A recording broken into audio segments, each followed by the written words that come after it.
Hi, I'm Bryce Kaler. Hi, I'm Zach Harris.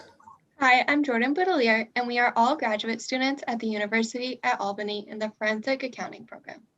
Today, we're creating this video to tell you about one of the fraud schemes we learned about, which is money laundering. We're going to start off with Bryce, who's going to give us a description.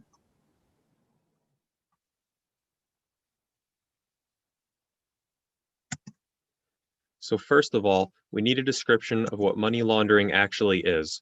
Money laundering addresses the means by which organized criminals take money from illegal sources and process it so that it appears as if it came from legitimate business sources. Generally, these are organized criminals because the crime is complex, involves many individuals, organizations, and fake businesses. It can involve crossing international borders. Note that when we are talking about money, we are talking about anything of value that can be easily transferred between individuals and entities that most people would accept as an item of value or as a form of payment for goods, services, and debts owed. A few examples of money could be digital currency, gold, diamonds, stock, and gift cards. As long as it has value, is an accepted form of payment, and is transferable among participants for a transaction, it can be characterized as money. So to prove money laundering, the government must demonstrate four things. First, the person accused of committing the crime, otherwise known as the defendant, reached an agreement with a buyer or seller and finances changed hands. The defendant knew that the proceeds derived from a specifically unlawful act. The property involved derived from a specifically unlawful act. And finally, that the defendant attempted to accomplish one of the following objectives. One, they wanted to promote a specified unlawful act or an SUA. They tried to conceal the nature, source, location, ownership, or control the proceeds of an SUA. They attempted to avoid federal reporting requirements, or they attempted to evade taxes. The most important thing to understand is that money laundering is a process. This process disguises the existence, nature, ownership, source, location, and/or dispositions of assets derived from criminal activity. I'm going to turn this over to Jordan, who's going to talk to you about the three phases of money laundering. As Bryce said, money laundering is a process, and this process is composed of three key phases. First phase is placement, then followed by layering, and finally integration. Placement is when you get this money from illegal sources into the financial system without being noticed or detected by authorities. The next phase is layering, which hides and disguises the money. This is done so by creating a long and complicated process which moves the money to multiple places, including other businesses as well as other countries. The goal of layering is to conceal the true source and destination of the money. The final phase is integration, which converts the placed and layered money back to the initial perpetrator. It is important that this money is in a form that is not associated with the illegal actions. If the perpetrator fails to disassociate this money from illegal actions, this is known as dirty money, and the perpetrator could potentially face prosecution. Now I'm going to show you a video that I created that talks about one way in which you can commit money laundering. This video is going to show you one of the ways in which you can commit money laundering. The first step is to put the money into a FedEx box, which typically holds about $200,000. Next step is to fly with the money to a foreign country, which will protect your privacy. Once in the foreign country, you set up a shell company, which is a fake business. Then you also create a bank account in this foreign country and deposit the money. Once all these steps are complete, you can fly home. Once home, you can borrow the money from the fake company you set up in the foreign country. Step 7 is to start a business that has a lot of cash transactions, such as a bar. You then fraudulently report this money from illegal sources as revenue through your cash-based business. of the loan, allowing you to keep the money. It is important to report the money as income to the IRS, which you will pay taxes on. Repeat this process as necessary in order to make funds from illegal sources appear as from legitimate business sources.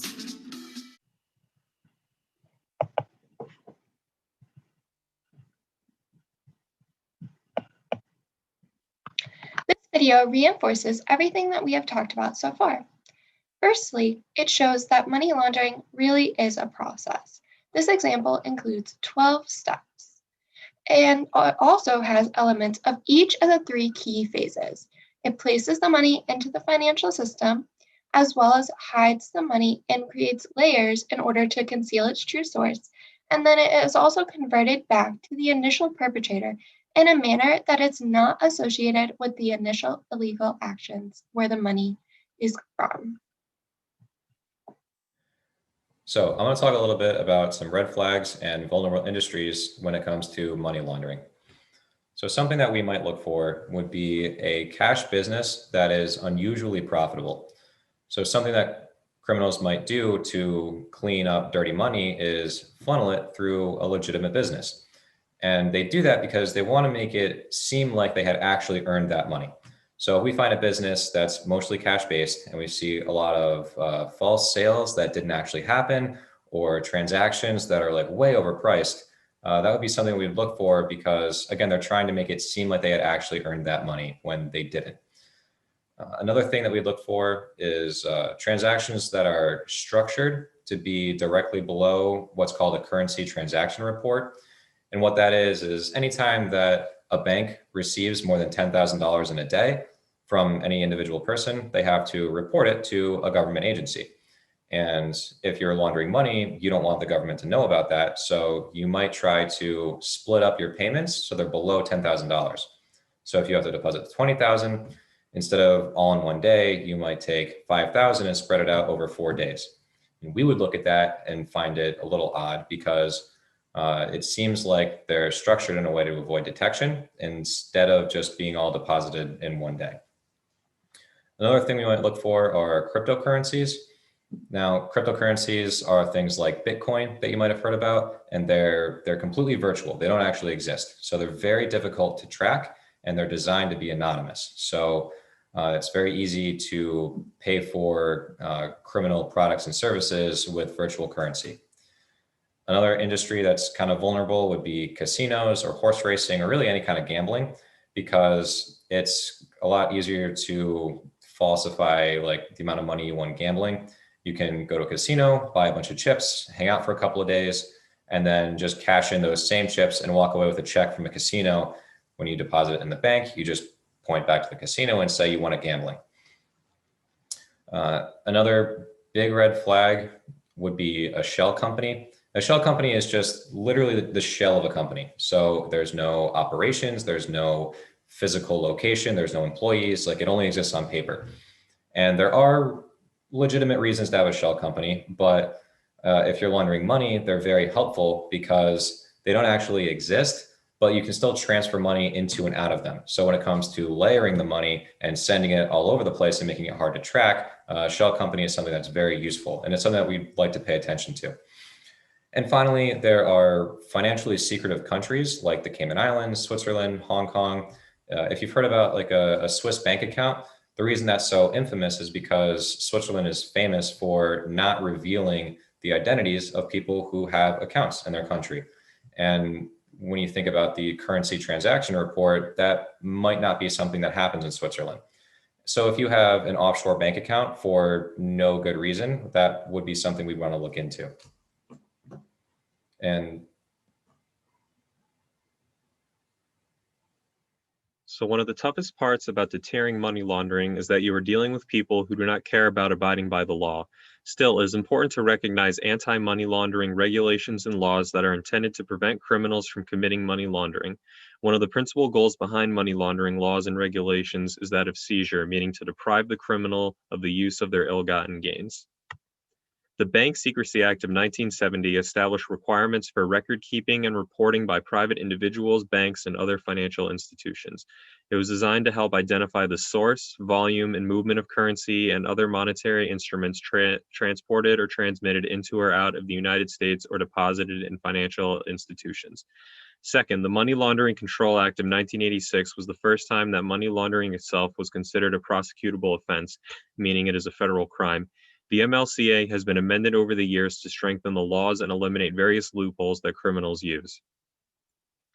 Third, the Racketeering, Influence, and Corrupt Organizations Act, also known as RICO, looks to address the organizations involved in a money laundering scheme.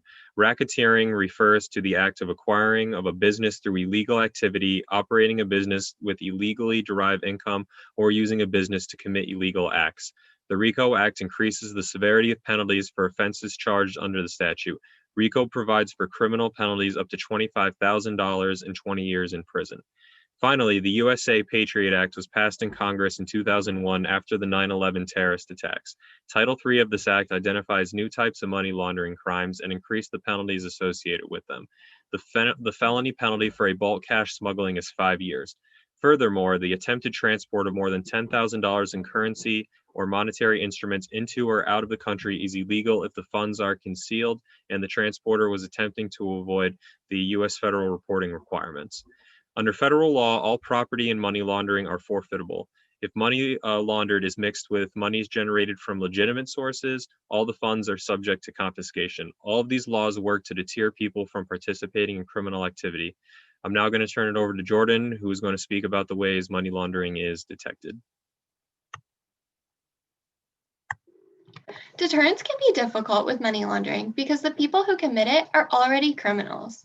This places a huge emphasis on the detection of money laundering. The initial detection of money laundering can be triggered by the recognition of red flags, such as those described by Zach earlier in this video. Detection places a huge emphasis on determining either where the money starts or where the money stops.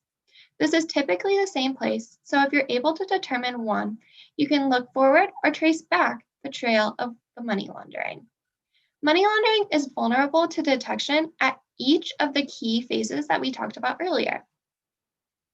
It's vulnerable in the placement stage when it enters the financial system in the domestic country, as well in the layering stages when it's transferred to an abroad country, and finally, the integration stage when it's transferred back to the original country.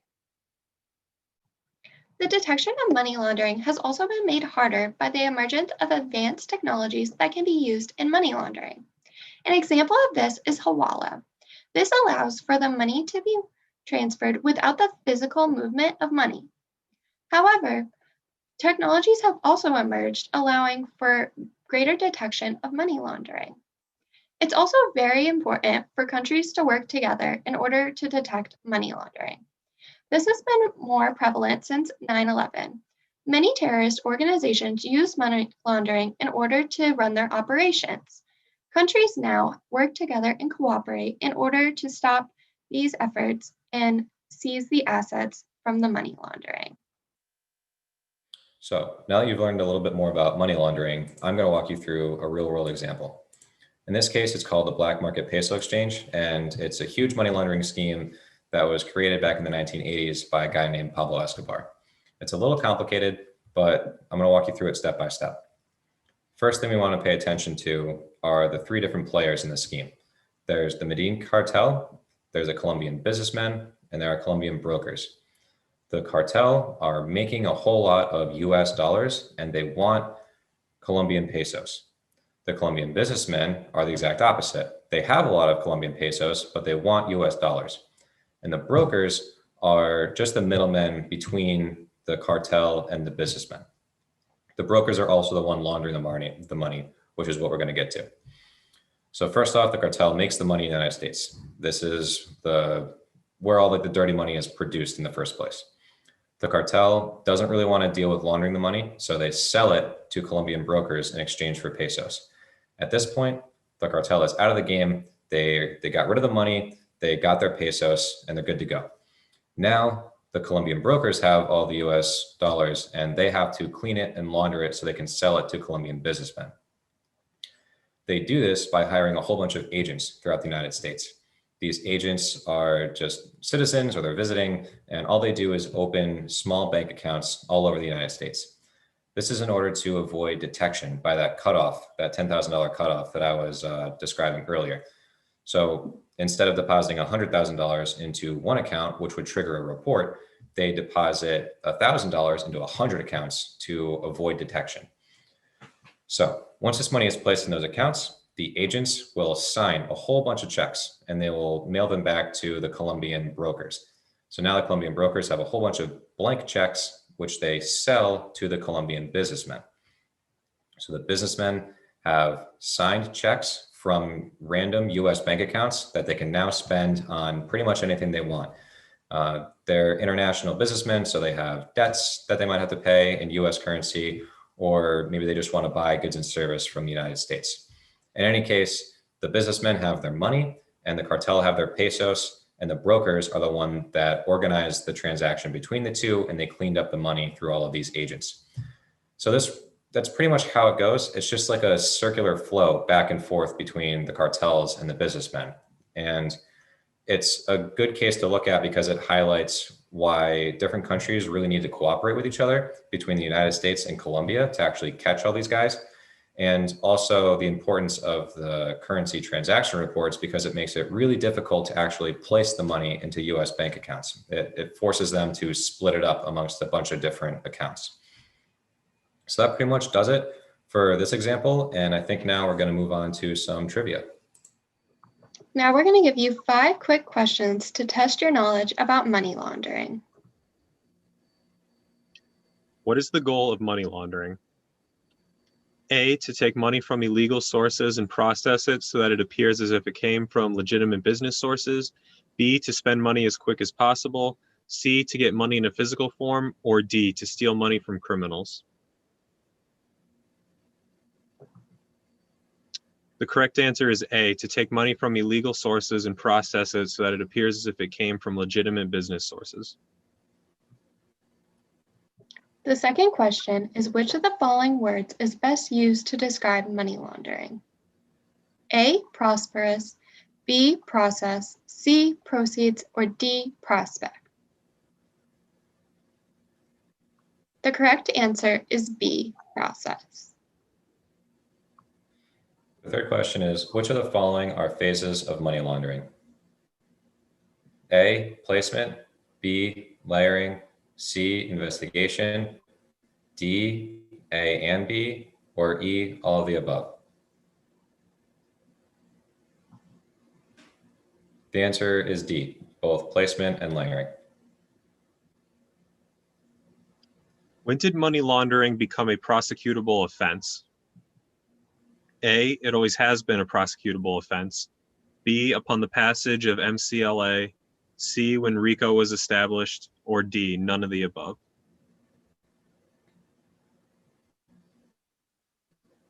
The correct answer is B, upon the passage of MCLA. The final question is, who typically commits money laundering?